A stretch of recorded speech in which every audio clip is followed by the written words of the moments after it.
Hi everybody, I'm Danny Dancer. I'm the Kidtropolis educator here at Children's Museum Houston. And I'm a paper puppet. Are you? How are you made? Let me show you.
Hey, wait a second.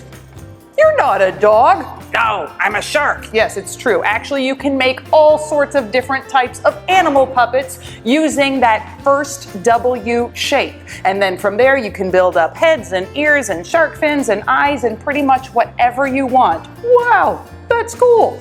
I agree. Of course you do. So thank you very much everybody for joining us for today's video. I hope you have fun making your paper puppets. And once you've made your paper puppets, you can use them to tell a story. You can use them for playtime. They're actually pretty fun to play with even as you get a little older. Thanks everybody. Bye. Bye. Bye. Chomp chomp. Bark.